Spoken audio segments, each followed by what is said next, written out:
Sa bagong yugto sa buhay ni Tanggol, papipiliin siya ni Chief Espinas kung papasok siya sa kanilang grupo o hindi. Sasabihin ni Chief Espinas kay Tanggol na kung papasok siya sa grupo, mabibigyan siya ng pansamantalang kalayaan at panibagong pangalan.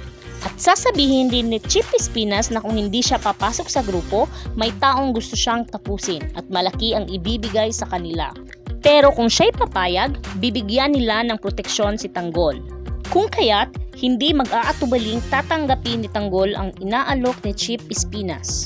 Sa panibagong buhay ni Tanggol, kasama ni Tanggol si Bubbles sa lahat ng kanyang gagawin sa misyon. Dito, susubukang mahalin ni Tanggol si Bubbles, ngunit mas mahal niya si Mokang, kaya hahanapin niya ito kahit na siya ay may asawa na.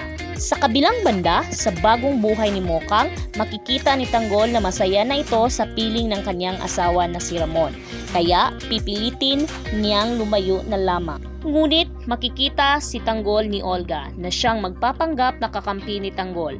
Paaasahin siya ni Olga na tutulungan upang mabawi si Mokang. Upang hindi makita si Tanggol ng mga bantay ni Ramon, tutulungan siya ni Olgang makatakas. Ngunit makikita ni Ramon si Olgang tinutulungang makatakas si Tanggol. Hindi alam ni Olga na nagdududa na si Ramon sa kanyang katapatan, kaya magpapatuloy lang si Olga sa panuloko kay Ramon. Sa pagsisimula ng bagong misyon ni Tanggol at Bubbles, tatapusin nila lahat ng tiwali sa sindikato at mga traidor ng sindikato, kahit madamay pa ang mga inosenteng tao. Kapalit nito ang pansamantalang kalayaan. Makikita ni Tanggol ang kanyang pinakamamahal na lola tinding at upang muling makita niya si Mokang. Sa muling pagtatagpo ng landas ni Mokang at Tanggol, magugulo uli ang buhay ni Mokang dahil magbabalik ang kanilang naudlot na pagmamahalan noon.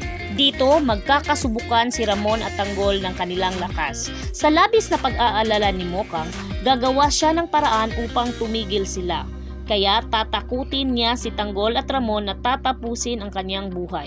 Please like, share, and subscribe para lagi kang updated. Maraming salamat po!